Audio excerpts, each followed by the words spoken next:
قل يا عبادي الذين أسرفوا على أنفسهم لا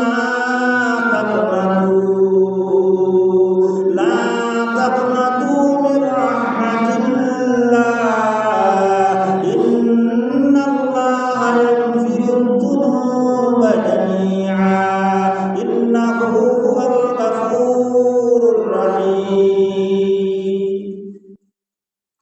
الله رب العالمين الله رحمتك জানাইতেছেন ও আমার নবী আমার গুনাহগার বান্দা-বান্দীদেরকে জানায় দেন আমার গুনাহগার উম্মতের মেয়েদেরকে জানায় দেন লা তাকনাতু মির রাহমাতিল্লাহ তারা যেন আমার রহমত থেকে নিরাশ হয় না।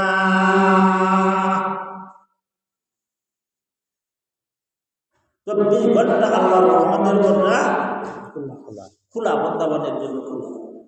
যদি বন্ধ হইতো রাত্রে 12টা 1টা 3টায় যখন বান্দাবান্দি বিপদে পড়তো আল্লাহ আল্লাহ বলে ডাকলে কে শুনতো? এই জন্য আল্লাহ বলে লা তাকনাতু মির রাহমাতিল্লাহ আমার রহমত থেকে বিমুখ হইও না, আমি আল্লাহর রহমতের দরজা তোমাদের জন্য খোলা।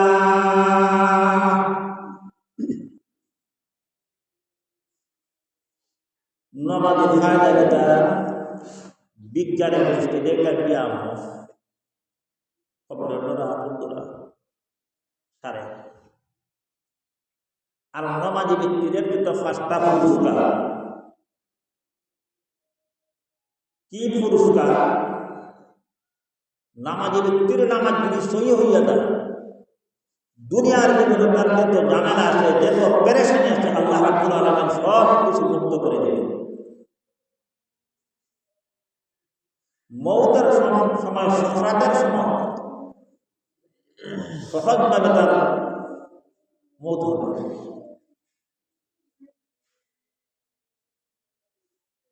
আমরা যারা এখনো খাইনি ফাঁকাত্ত নামাজ পড়ি না,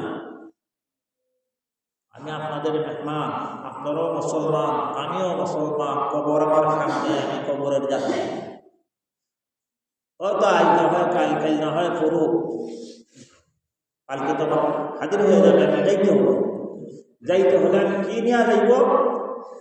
ইমান আমল ঠিক করে যদি কিছু পুঁজি নিয়ে যাইতে পারি তাইলে নাজাতের আমার মুক্তির ব্যবস্থা আছে। আর যদি ইমান আমল ঠিক না করিয়া মরি তাইলে মুকুর ছাড়া কোনো ব্যবস্থা না, মুকুর ছাড়া কোনো ব্যবস্থা না।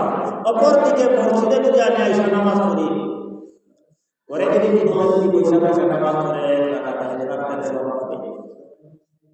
আল্লাহর বান্দা যদি বড় পয়সা নামাজ পড়ে